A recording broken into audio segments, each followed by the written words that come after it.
Votre foi sera-t-elle une des leçons de Dieu pour recevoir un don? Que ce soit par des coïncidences surprenantes, des idées profondes ou une force intérieure qui aide à surmonter les défis, ces dons sont plus courants que vous ne le pensez et peuvent être cultivés par n'importe qui.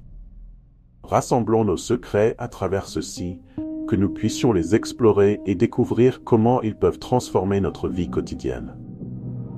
Depuis l'Antiquité, les cultures du monde entier ont reconnu l'existence de dons spirituels qui vont de pair avec une compréhension commune. Une vision spirituelle, simple mais fascinante, qui nous permet de percevoir des vérités et des énergies cachées, échappe au monde antique. Imaginez être capable de reconnaître et de découvrir vos intentions et l'énergie qui vient de vos stress et des situations dans votre cœur. C'est pourquoi nous proposons un message unique, guidant certaines choses que nous pouvons faire avec nos désirs de vie avec compréhension, mais d'une manière large et profonde. Une vision spirituelle n'a rien à voir avec notre connaissance physique, mais doit être perçue comme une âme, capturant la proposition divine dans chaque expérience.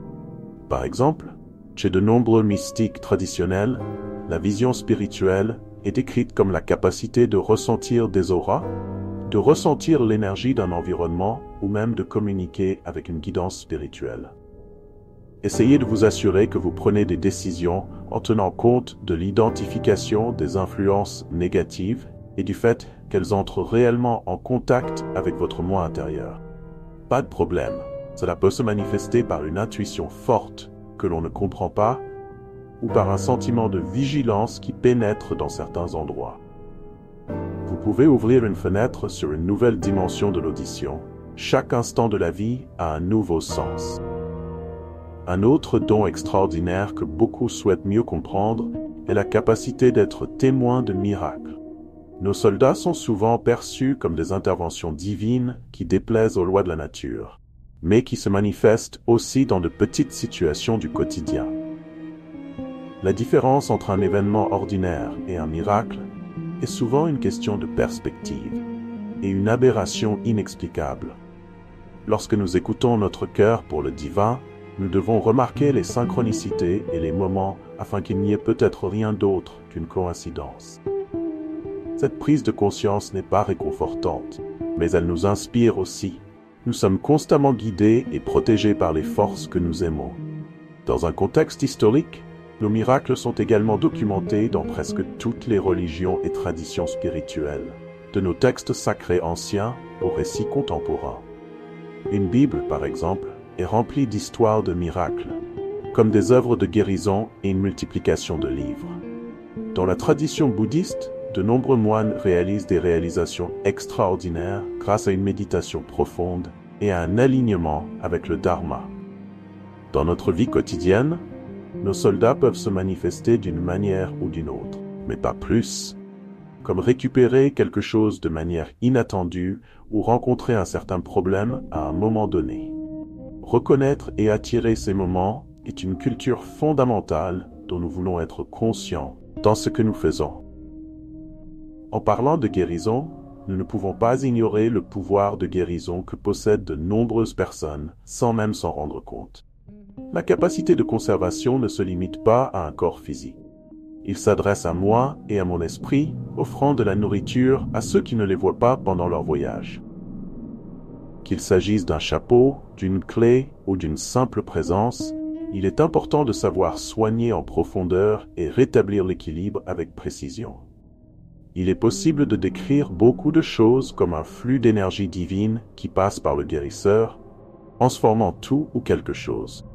Le véritable guérisseur non seulement soulage les symptômes, mais aide également à contrecarrer la résolution des problèmes, favorisant la guérison holistique et la patience. Pour mettre cela en pratique, vous n'avez pas besoin d'un médecin ou d'un thérapeute. Souvent, un simple acte d'attente ou un conseil avisé peut avoir un effet curatif profond. Par exemple, la pratique du Reiki, une technique de guérison énergétique originaire du Japon, constitue la base pour canaliser l'énergie universelle à travers mon corps et mon esprit. De même, la prière et la méditation peuvent être alimentées par des éléments de guérison, à tel point qu'elles restent des pratiques à condition qu'elles qu'elles reçoivent des intentions positives. Cultiver la capacité de guérir, c'est en fait cultiver la compassion et un désir sincère de voir les autres en paix et en bonne santé. De plus, l'impact divin est un don qui va au-delà des actions visibles et se manifeste par une présence transformatrice. Les personnes possédant ce don ont la capacité d'inspirer et de diriger naturellement, non pas par imposition, mais par l'exemple. Ils dégagent une énergie qui élève tout le monde autour d'eux, favorisant un changement positif d'une manière douce mais profonde. Ce don est le reflet d'une vie vécue avec un but, où chaque choix est fait avec intégrité et en alignement avec des principes supérieurs. Dans la pratique, l'impact divin peut être observé chez les chefs spirituels, les militants et même les individus ordinaires qui font une différence dans leur communauté par des actions petites mais significatives. Mère Teresa, par exemple, était une figure dont la simple présence et les actes de compassion ont laissé un immense héritage d'amour et de service. Même à plus petite échelle, nous pouvons tous exercer un impact divin à travers nos choix quotidiens, en choisissant d'être une force de lumière dans un monde souvent enveloppé d'ombre. L'intuition, à son tour, est un don que beaucoup possèdent, mais ne savent pas toujours comment l'utiliser pleinement.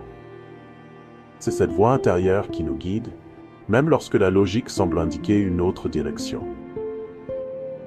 Plus qu'une intuition ou un sentiment, l'intuition est une forme de communication directe avec le divin, servant de GPS spirituel qui nous guide dans les moments d'incertitude.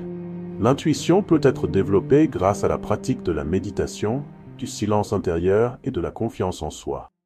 Plus nous écoutons notre intuition, plus elle devient claire et précise, nous aidant ainsi à naviguer dans les complexités de la vie avec plus de confiance. Par exemple, de nombreuses personnes rapportent des expériences au cours desquelles une forte intuition les a sauvés de situations dangereuses ou les a guidés vers des opportunités inattendues. Steve Jobs, cofondateur d'Apple, a souvent parlé de l'importance de suivre son intuition. Croyez plus sage que n'importe quel calcul rationnel. Pour appliquer ce don au quotidien, il est important de cultiver des moments d'introspection et d'être ouvert aux subtilités que la vie présente, même lorsqu'elles remettent en question nos attentes ou nos projets. Le pouvoir de manifestation est peut-être l'un des dons les plus recherchés, car il implique la capacité de transformer les pensées et les désirs en réalité. Plus que simplement rêver, se manifester, et s'aligner profondément sur ce que l'on veut, croire que c'est possible et agir en conséquence. La loi de l'attraction est un concept largement discuté et pratiqué, basé sur l'idée que ce sur quoi nous concentrons notre énergie se développe et se matérialise. Pour se manifester efficacement, il est essentiel d'être clair sur ses objectifs, de maintenir une attitude positive et de prendre des mesures concrètes qui mènent dans la direction souhaitée. Cependant, la manifestation requiert également de la patience et de la confiance dans le timing divin. Les choses n'arrivent pas toujours immédiatement, et il faut croire que l'univers organise tous les éléments nécessaires pour que ce que nous désirons s'aligne parfaitement avec notre plus grand bien. Maintenir cette foi et continuer à agir avec intention est le secret pour libérer le pouvoir de manifestation dans sa forme la plus pure. L'amour inconditionnel, le don le plus sublime de tous, nous relie d'une manière unique à l'essence divine. Il transcende toutes les barrières et conditions, offrant une étreinte chaleureuse et accueillante à chacun et à toute chose, quels que soient ses défauts ou ses mérites. Cet amour, souvent mentionné dans les textes sacrés comme l'amour de Dieu pour l'humanité, est à la base de tous les autres dons, car il guérit, unit et transforme. Vivre avec un amour inconditionnel, c'est voir le monde à travers une lentille de compassion et d'acceptation, en reconnaissant la divinité en chaque être. Dans la vie de tous les jours, l'amour inconditionnel se manifeste par de petits gestes de gentillesse, par des moments de patience envers les autres et envers soi-même, et par la volonté de pardonner. C'est un amour qui ne juge pas, mais comprend, et qui n'exige pas mais offre. Appliquer l'amour inconditionnel peut commencer par pratiquer l'acceptation de soi, et s'engager à voir au-delà des imperfections, tant en soi que chez les autres. En fin de compte, la sagesse divine est le fil qui unit tous ces dons. c'est la capacité de comprendre le but principal de chaque expérience et d'agir en harmonie avec les lois universelles. Avec cette sagesse, nous réalisons que chaque défi est une opportunité de croissance et que chaque rencontre a une signification profonde. Cette sagesse nous guide à vivre avec intention, nous aidant à faire des choix qui non seulement nous profitent, mais apportent également de l'harmonie à notre environnement. Dans la vie de tous les jours, appliquer la sagesse divine peut signifier prendre des décisions basées non seulement sur ce qui est le mieux pour vous, mais aussi en tenant compte du bien commun. Cela signifie vivre selon des principes éthiques élevés, sachant que chaque acte de gentillesse, chaque choix équitable contribue à un monde plus équilibré et plus pacifique. Avec la sagesse divine, tous les autres dons trouvent leur place, formant une tapisserie de vie riche en buts et en connexion avec le divin. Maintenant que nous avons exploré ensemble ces dons divins, il est temps de réfléchir à la manière dont ils se manifestent dans votre vie. Lequel de ces dons pensez-vous avoir déjà? Lesquels souhaiteriez-vous développer plus profondément? N'oubliez pas que tout le monde a le potentiel de se connecter à ces dons spirituels. La clé est de garder votre cœur et votre esprit ouverts à la magie que l'univers a à offrir.